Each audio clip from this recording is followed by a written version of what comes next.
BC JAC బంద్కు ప్రజల నుండి అపూర్వ స్పందన. స్వచ్ఛందంగా షాపులు మూసివేసి రిజర్వేషన్లకు మద్దతు తెలిపిన ప్రజలు. బీసీ జేఏసీ బంద్కు అఖిలపక్ష ఐక్యవేదిక, ప్రజా సంఘాలు, CPM, CPI, TDP, DSP, BSP, TJS పార్టీలు పాల్గొని మద్దతు ప్రకటించాయి. ఈ సందర్భంగా వారు వనపర్తి జిల్లా కేంద్రంలోని బస్ డిపో ఎదురుగా బైఠాయించి నిరసన తెలిపారు. ఈ సందర్భంగా వారు మాట్లాడుతూ అగ్రవర్ణాల నాయకుల చేతిలో బీసీలు నలిగిపోతున్నారని, ఈ బంద్ ద్వారా వారు కళ్ళు తెరవాలని, వెంటనే అధికార పార్టీలు రిజర్వేషన్కు కట్టుబడి కేంద్ర రాష్ట్ర ప్రభుత్వాలు వెంటనే అమలు పరచాలని, లేని పక్షంలో పోరాటం ఉధృతం చేస్తామని, ఆమరణ నిరాహార దీక్ష చేయడానికి కూడా వెనకాడబోమని, బీసీలను అన్యాయం చేసే రాజకీయ పార్టీలు బహిష్కరిస్తాం. ఈ కార్యక్రమంలో వివిధ పార్టీల ప్రజా సంఘాల నాయకులు పాల్గొన్నారు. 42% రిజర్వేషన్ సాధించడానికై బీసీ జేఏసీ ఇచ్చిన పిలుపుకు ఈరోజు పలు రాజకీయ పార్టీలు, సంఘాలు అన్ని మద్దతు తెలిపి రోజు 4 గంటలకే ఇలా బస్సు కూడా ముందు కూర్చున్నాము. బంద్ను సంపూర్ణంగా పూర్తి చేయాలని ప్రజలకు పిలుపునిస్తున్నాము. అలాగే ఇక్కడికి వచ్చిన అందరికీ ధన్యవాదాలు తెలుపుతున్నాము. బీసీ రిజర్వేషన్లు 42% సాధించే వరకు కొందరు ఆమరణ నిరాహార దీక్షకుగా చెప్తున్నారు. వాళ్ళందరికీ ధన్యవాదాలు చెప్తున్నాం. రిజర్వేషన్ ఇచ్చిన తర్వాతనే, బీసీలను ఆదుకున్న తర్వాతనే రాజకీయంగా అనేక రకాలుగా చట్టబద్ధంగా ఈరోజు స్థానిక సంస్థల్లో రిజర్వేషన్లు మొదలై భవిష్యత్తులో చట్ట సభల దాకా వెళ్లేందుకు బాటలు వేస్తున్నటువంటి దిశానిర్దేశాన్ని మాన్యశ్రీ రేవంత్ రెడ్డి గారి నాయకత్వంలో, రాహుల్ గాంధీ గారి సూచన మేరకు ఏదైతే కన్యాకుమారి నుంచి కాశ్మీర్ దాకా చేపట్టినటువంటి పాదయాత్రలో వచ్చినటువంటి అనేక సమస్యలను మనసున పెట్టుకొని ఖచ్చితంగా దేశ స్థాయిలో ఓబీసీ రిజర్వేషన్స్, రాష్ట్ర స్థాయిలో ఉండేటువంటి బీసీలకు ఖచ్చితంగా 42% రిజర్వేషన్ ఇవ్వాలని నిర్ణయం తీసుకొని, నిర్ణయానికి కట్టుబడ్డట్టుగా కామారెడ్డి డిక్లరేషన్ ప్రకారంగా ఈరోజు చర్యలు తీసుకొని అసెంబ్లీలో 2 దఫాలుగా బిల్లు ఆమోదింపజేసి గవర్నర్ దగ్గరికి పంపిస్తే ఇప్పటిదాకా లోపలనేమో ఓటేసినామంటారు బీజేపీ వాళ్ళు, బీఆర్ఎస్ వాళ్ళు, కానీ గవర్నర్ దగ్గరికి పోయి మాత్రం ఖచ్చితంగా పాస్ చేయని ఒత్తిడిదారు. అంతేకాకుండా ఢిల్లీలో అన్ని రాజకీయ పార్టీలను ఏకీకృతం చేయాలని చెప్పేసి ఆనాడు ఢిల్లీకి వెళ్లి జంతర్ మంతర్లో ధర్నా చేస్తే దేశంలో ఉండేటువంటి అనేక పార్టీల ఎంపీలు 100 మంది దాకా వచ్చి మద్దతు పలికిన, కానీ ఈ రాష్ట్ర బీఆర్ఎస్ బీజేపీ నాయకులకు మాత్రం కనీస కనికరం రాలేదు. ఇవాళ పెద్దలు చాలా మంది ఇప్పటికే విన్నవించి ఉన్నారు. బడుగు బలైన వర్గాలు బాగుంటేనే ఏ పార్టీ అయినా, ఏ వ్యవస్థ అయినా బాగుంటది. అది అంబేద్కర్ గారు ఇచ్చినటువంటి రాజ్యాంగంలో పొందుపరిచినటువంటి సమానత్వం, సామాజికత్వం, ఆర్థికత్వం అనేది 3 సమానం వచ్చినాడే వ్యవస్థ బాగుంటుందని ఆ నాందిని వణికి పుచ్చుకొనే ఇవాళ రేవంత్ రెడ్డి గారు ఉన్నత కుటుంబంలో పుట్టిన, ఒక పక్క పిసిసి అధ్యక్షుడు బి మహేష్ కుమార్ గౌడ్ గారు జోడెడ్లలాగా ఖచ్చితంగా అఖిల పక్షాన్ని విలువండి, మీరు భారతీయ జనతా పార్టీ నాయకులారా ఢిల్లీ మేము వస్తామని తెలుపుతున్నా కూడా. బీసీలకు స్థానిక సంస్థల ఎన్నికల్లో 42% రిజర్వేషన్ల అమలు చేయడానికి కేంద్ర రాష్ట్ర ప్రభుత్వాల ద్వంద్వ వైఖరికి వ్యతిరేకంగా అఖిలపక్ష పార్టీల ఆధ్వర్యంలో వనపర్తి జిల్లా వీపనగండ్ల మండలంలో బీసీ జేఏసీకి మద్దతుగా సంపూర్ణంగా బంద్కు మద్దతు ఇచ్చారు. ఈ సందర్భంగా కాంగ్రెస్ పార్టీ మండల అధ్యక్షుడు బీరయ్య, సిపిఎం మండల నాయకులు బాలరెడ్డి మాట్లాడుతూ, బీసీ ఓట్లతో గద్దెనెక్కి బీసీలకు అన్యాయం చేయాలని చూస్తే స్థానిక సంస్థల ఎన్నికల్లో తగిన బుద్ధి చెప్పాల్సి వస్తుంది. ఎలాంటి పరిస్థితిలోనైనా 42% రిజర్వేషన్లు అమలు చేయాల్సిందే. లేని పక్షంలో నిరసనలు ఉధృతం చేసి కేంద్ర రాష్ట్ర ప్రభుత్వాల మెడలు వంచి బీసీలకు న్యాయం జరిగే వరకు పోరాటం ఆపమని వారన్నారు. ఈ కార్యక్రమంలో కాంగ్రెస్ పార్టీ నాయకులు ఎత్తం కృష్ణయ్య, రవీందర్ రెడ్డి, రఘు, గోపి, సిపిఎం నాయకులు ఆశన్న, సిహెచ్ వెంకటయ్య, అక్క విష్ణు తదితరులు మాట్లాడారు. స్వచ్ఛందంగా వ్యాపారస్తులు మిగతా వాళ్ళందరూ కూడా పాల్గొంటున్న వాళ్ళందరూ కూడా కాంగ్రెస్ పార్టీ, సిపిఎం పార్టీ, ప్రజా సంఘాల పక్షాన వారికి అభినందనలు తెలియజేస్తూ, వాస్తవంగా ఈరోజు కొన్ని మనం పరిశీలన చేయాలి.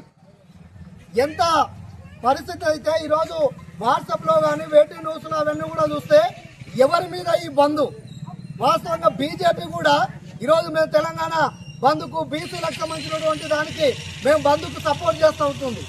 ఎంత సిగ్గుచేటు ఈరోజు చట్టసభలో లోక్సభలో కానీ గవర్నర్ సంబంధించినటువంటి కానీ రాష్ట్రపతి మొత్తం కూడా బీజేపీకి సంబంధించినటువంటి మొత్తం కూడా ఈ వ్యవస్థ ఉంది.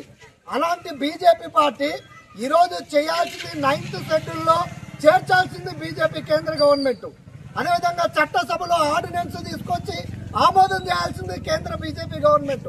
అలాంటి బీజేపీ గవర్నమెంట్ కూడా ఇక్కడున్న రాష్ట్ర ప్రభుత్వం ఈరోజు మొత్తం కూడా సర్వే చేసి దానికి సంబంధించినటువంటి ఒక చట్టబద్ధతగా జీవో వాళ్ళు పాస్ చేసి వాళ్ళకి సంబంధించినటువంటి ఎన్నికలకు మూవ్ అయితే దాన్ని కొంతమంది లాయర్ల మీద పేర్లు ఈరోజు పిటిషన్ లేపించి కొంతమంది ఈరోజు దానికి వెనక్కి నట్టింది. దీన్ని పరోక్షంగా బీజేపీ వెనుక ఉండి నడిపిస్తున్నటువంటి పరిస్థితి ఉంది. అందుకొరకే ఈరోజు నిజంగా బీసీల పట్ల ప్రేమ ఉంటే ఈరోజు బీజేపీ కేంద్ర గవర్నర్ దగ్గర ఉన్నటువంటి జీవోను ఇంప్లిమెంట్ చేయాలి. అది నిజంగా బీసీల పట్ల ప్రేమ ఉంటే చట్టసభలో ఇది స్థానిక ఎన్నికలు కాదు, చట్టసభలో కూడా 42% బీసీలకు రిజర్వేషన్ కల్పిస్తూ భారతదేశ వ్యాప్తంగా లోక్సభలో రాష్ట్రసభలో ఈరోజు అలాంటి చట్టాలు చేయాలి. ఇవన్నీ కపట ప్రేమ, ఏదో ఉద్దేశపూర్వకంగా బీజేపీ వ్యవహరిస్తుంది. కాబట్టి ఈ బంద్ బీజేపీకి వ్యతిరేకంగా కేంద్ర గవర్నమెంట్ వ్యతిరేకంగా మనం చేయాలి. ఆ పద్ధతిలో మీరందరూ కూడా పాల్గొన్నటువంటి నాయకత్వాన్ని కూడా సిపిఎం పార్టీ కాంగ్రెస్ పార్టీ పక్షాన అందరికీ కూడా ధన్యవాదాలు చెప్పుకుంటూ ఇప్పుడు కాంగ్రెస్ పార్టీ మండల అధ్యక్షులు వనపర్తి జిల్లా కేంద్రంలో సిపిఎం, సిపిఐ, సిపిఐఎంఎల్ ఆధ్వర్యంలో ఆర్టీసీ బస్ డిపో ముందు బైఠాయించి నిరసన తెలిపారు. ఈ కార్యక్రమంలో బీసీ సంఘాలు, కాంగ్రెస్, టీఆర్ఎస్ పార్టీలు బంద్లో పాల్గొన్నాయి. ఈ సందర్భంగా వారు మాట్లాడుతూ బీసీ రిజర్వేషన్లు 42% అమలు చేయాలని బీసీ జేఏసీ పిలుపు మేరకు వామపక్షాలు పూర్తి మద్దతుగా బంద్లో పాల్గొని విజయవంతం చేయడం జరిగింది.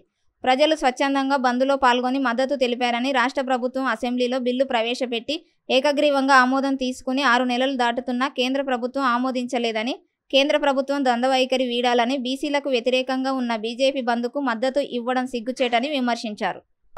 పార్టీలు మరి అనేక ప్రజా సంఘాలు మరి అదేవిధంగా అధికార party, TRS party, BJP party అన్ని రాజకీయ పార్టీలు ఈరోజు ఈ బంద్కు పిలుపునిస్తూ మద్దతు పలుకుతా ఉన్నారు.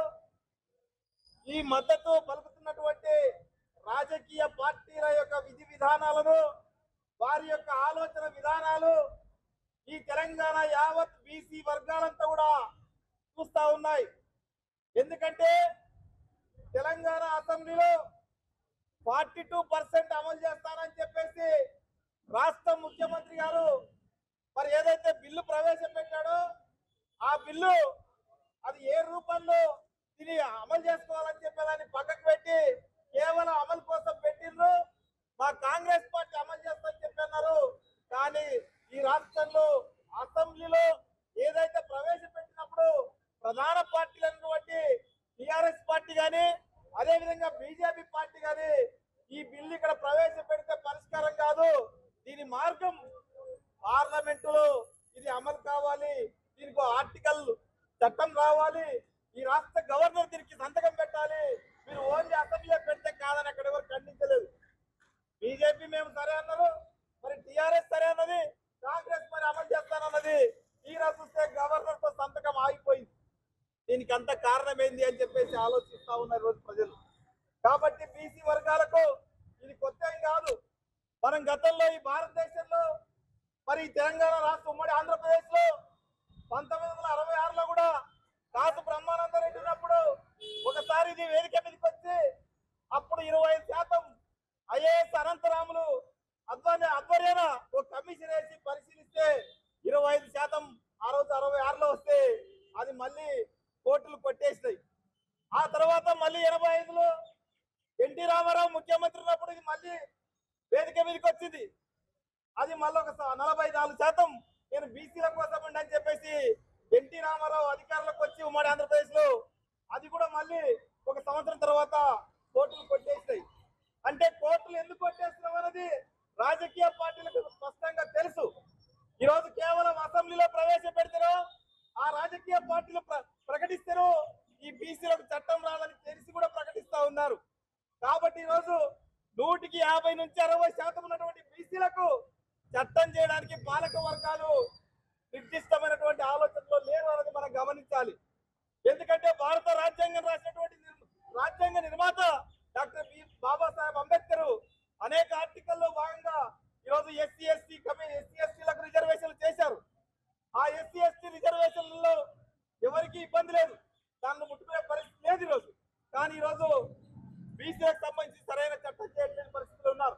ఎవరైతే 100కి 10 మంది 5 మంది ఉన్నటువంటి అగ్ర కులాలు, పెద్ద కులాలు, కమ్మ, వెలుమ, మరి కాపు, రెడ్డి, ఇట్లాంటి బ్రాహ్మణ, ఇట్లాంటి అగ్ర కులాలంతా కూడా ఈ బీసీ కులాలకు రిజర్వేషన్లు చేస్తే మేము చాలా సమస్య అవుతుందని చెప్పేసి అనుకుంటా ఉన్నారు. ఎందుకంటే ఈరోజు బీసీ కులాలకు చట్టం చేసే పరిస్థితుల్లో ఈ ప్రభుత్వాలు లేవు.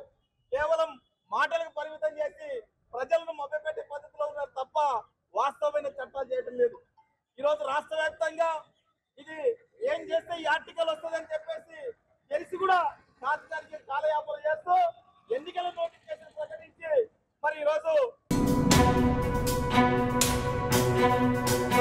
బీసీల హక్కుల సాధనకై బీసీలందరూ ఐక్యంగా ఉద్యమించాలని old Boinpally division hat-trick corporator Muddam Narasimha Yadav అన్నారు. కుక్కట్పల్లి శాసనసభ్యులు మాధవరం కృష్ణారావు ఆదేశాల మేరకు old Boinpally division corporator Muddam Narasimha Yadav ఆధ్వర్యంలో బీఆర్ఎస్ పార్టీ కార్యాలయం నుండి హనుమంతపేట అంబేద్కర్ చౌరస్తా వరకు భారీ ర్యాలీ నిరసన కార్యక్రమాలను చేపట్టారు. ఈ సందర్భంలో కార్పొరేటర్ ముద్దం నరసింహ యాదవ్ మాట్లాడుతూ స్థానిక సమస్యలు 42% అయితే కాంగ్రెస్ పార్టీ ఇచ్చిన వాగ్దానం చేసి కోర్టు ద్వారా ఆ కేసు తీర్చడానికి ఇలా రాష్ట్ర ప్రభుత్వం కేంద్ర ప్రభుత్వం ఇద్దరు కూడా చట్టాలు చేసేది వాళ్ళు కూడా ధర్నాలో పాల్గొంటున్నారంటే చాలా ప్రజలు మోసం చేసినట్టే. తక్షణమే ఇద్దరు కలిసి 2 పార్టీలు ఏకగ్రీయానికి వచ్చి ఆ బిల్లును 42% మా అక్క జిల్లాల మహిళా సోదరులకు కూడా 50% బీసీలన్నా మిగతా 42% అందరూ కూడా బీసీ కంపల్సరీ చేయాలి. వీళ్ళు ప్రజలంతా కూడా రూలింగ్ పార్టీలో కాంగ్రెస్ పార్టీ, బీజేపీ పార్టీ ఇద్దరు కలిసి మిగతా ప్రజలందరూ మోసపూతం చేస్తున్నారు. అది తగది. స్థానిక సంస్థల బీసీలకు అనుకున్న ప్రకారంగా కామారెడ్డి డిక్లరేషన్ ప్రకారంగా 42% ఇవ్వాల్సిందే. ఇవ్వకుంటే అందరూ కూడా ఉద్యమించి తప్పకుండా మీ కార్యాచరణ అంతా కూడా ఏదైతే ప్రజలు మోసం మీద అంతా కూడా బతిమని కోరుకుంటూ తప్పకుండా 42% ఇద్దరు కలిసి బిల్లు పాస్ చేసేయాలి. బంద్లో పాల్గొన్నందుకు మా అక్క జిల్లా అందరూ బీసీ వాళ్ళకందరూ ఉదయం నమస్కారాలు. మా టీఆర్ఎస్ ప్రభుత్వం, మా నాయకులు అందరూ కూడా బీసీ బిల్లుకు ఆమోదం ఉన్నాము. ఎంబడి తిరిగి బిల్లు పాస్ చేయాలని చెప్పి కూడా అందరూ కూడా ఆదేశిస్తున్నాం. థ్యాంక్ యూ, ధన్యవాదాలు.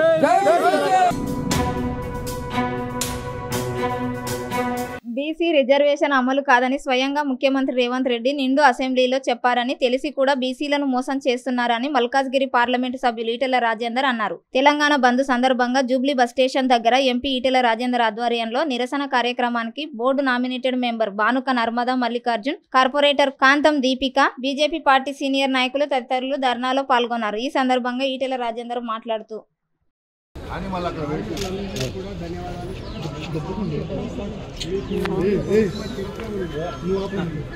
ఆర్టీసీ కార్మికులుగా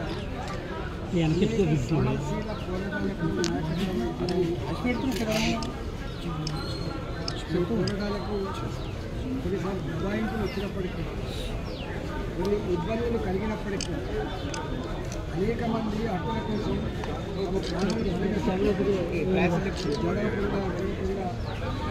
అంతిమ ఆశయాన్ని నిజాడినటువంటి ఆర్టీసీ కార్మికులు. మీకు తెలుసు, ఆర్టీసీ కార్మికులు చివరికి ప్రభుత్వాల మేలు గెలిచి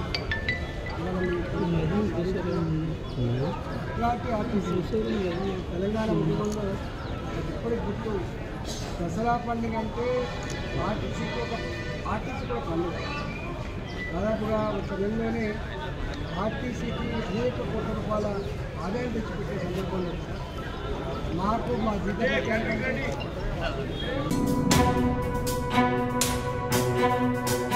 వనపర్తి జిల్లా కొత్తకోట మండల కేంద్రంలోని 42% బీసీ రిజర్వేషన్ కొరకు అఖిలపక్షం ఆధ్వర్యంలో బంద్ నిర్వహించారు. ఈ సందర్భంగా తెలంగాణ చౌరస్తాల్లో అన్ని పార్టీల నాయకులు బంద్కు మద్దతు తెలుపుతూ నిరసన కార్యక్రమం పాల్గొన్నారు. ఈ సందర్భంగా బీజేపీ, కాంగ్రెస్, బీఆర్ఎస్ పార్టీ నేతలు వారి పార్టీ వాదనలను వినిపిస్తూ తప్పకుండా బీసీలకు 42% రిజర్వేషన్ వచ్చే విధంగా మేము పోరాటం చేస్తామని నాయకులు తెలిపారు.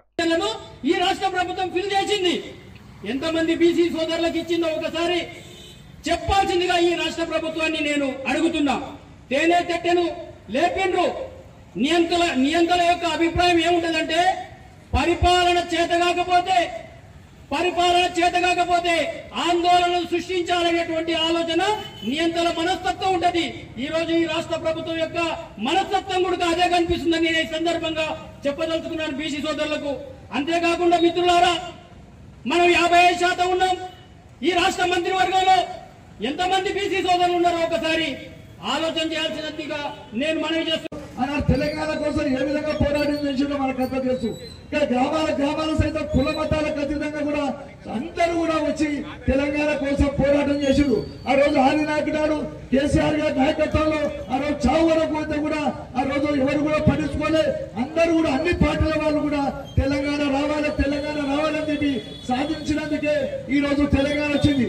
తెలంగాణ ఊకరాలే దాదాపు 1000 మంది ప్రాణాలు కోల్పోయిన తర్వాతనే ఆ రోజు తెలంగాణ ఇవ్వడం జరిగింది కాంగ్రెస్ పార్టీ.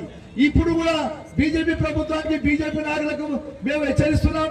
వాస్తవంగా ఈ రోజు పేద బలహీన వర్గాలకు బీసీ నాయకుల ప్రమాదం రాబోతుందనే మీరు నిర్ణయం తీసుకోండి. ఈ రోజు ఎవరిని తిట్టుకోవాల్సినటువంటి అవసరం లేదు. బాధ్యతలు ఉన్నాయి, గుర్తు చేయాలి. ఈ రాష్ట్రంలో ప్రజాపాలన సాగిస్తున్నటువంటి నియంతల పాలనకు చరమగీతం పాడి ప్రజాపాలన సాగిస్తున్న ఈ కాంగ్రెస్ పార్టీ ప్రభుత్వాన్ని నడిపిస్తున్న ముఖ్యమంత్రి రేవంత్ రెడ్డి గారికి ప్రధాన బాధ్యత. ఆయన మీద ఉన్న బాధ్యతలన్నిటి కూడా నెరవేర్చుకున్నాడు. ఇక ఒకే ఒక బాధ్యత ఉంది కేంద్ర ప్రభుత్వాన్ని. కేంద్ర ప్రభుత్వం ఇస్తే అందరం కూడా ఈ రోజు ఎట్లొచ్చినామో అయ్యా నేను చెప్తున్నా, కేంద్ర ప్రభుత్వం ఓకే చేస్తే ఆ రోజు నా కుటుంబంలో ఎంతమంది ఉంటే అంతమందిని తీసుకొచ్చి రోడ్డు మీద వారికి అభినందనలు తెలియజేస్తా. నేను 22% నా పక్కన తిడితే నాకేమొస్తుంది, వాళ్ళని తిడితే నాకేమొస్తుంది ఇటువంటి వాళ్ళం. కాబట్టి ఇది కులానికి మతానికి సంబంధించిన ఎప్పుడు నాయకుడు కాడు. ఒక కులంలో పుట్టి ఉండొచ్చు కానీ నాయకత్వం వహించినప్పుడు సమాజంలో ఎవరికి ఏది అవసరమో వాళ్ళకి అది చేసి వాళ్ళకు మద్దతుండి చేసి నెరవేరుస్తేనే నాయకుడు. వాళ్ళు సంఘజీవులు. కాబట్టి నేను పుట్టిన కులానికి నేను మేలు చేసుకుంటే నేను ఎందుకు నాయకుడు అవుతా? ఈ రోజు అవసరం బీసీలకు వచ్చింది, బీసీలకు చేయాలి, ఖచ్చితంగా చేయాలి. నేను మీకు మనవి చేస్తున్నా, ఖచ్చితంగా మేము మీకు మద్దతు చేస్తాం. కాంగ్రెస్ పార్టీ మాట ఇచ్చింది అంటే నిలబెట్టుకుంటది. మాటకు కట్టుబడే పార్టీ కాంగ్రెస్ పార్టీ. ఆలోచన చేయండి. తెలంగాణ రాష్ట్ర ఉద్యమం నిలువెత్తున ఎగిసిపడి చివరి దశకు వచ్చినప్పుడు ఆ రోజు రాష్ట్రాన్ని ఇవ్వకపోతే ఇంకా తెలంగాణ రాష్ట్రం రాదు. ఆ స్థితిలో రాష్ట్రానికి ఇట్లా అయితే అధికారాన్ని కోల్పోతామని చెప్పి సోనియా గాంధీ గారికి చెప్పిండ్రు. అయినప్పటికీ రాదు అనుకున్న తెలంగాణను ఇవ్వాలి అని చెప్పి సోనియా గాంధీ గారికి ఖచ్చితంగా చెప్పి పార్లమెంట్ లో ఏ విధంగా పెట్టాలనో మద్దతు చేసిన నాయకుడు ఈ రోజు మన మధ్యలో లేడు. జయపాల్ రెడ్డి గారు ఈ రోజు వారు అమరులు అయ్యారు. అట్లాంటి వాళ్ళు చాలా మంది ఉన్నారు. తెలంగాణ ఉద్యమాన్ని నడిపించినటువంటి వాళ్ళు ఉన్నారు. బీసీల గురించి ఒకసారి ఆలోచన చేయండి. మీరు 2 పేర్లు చెప్తా.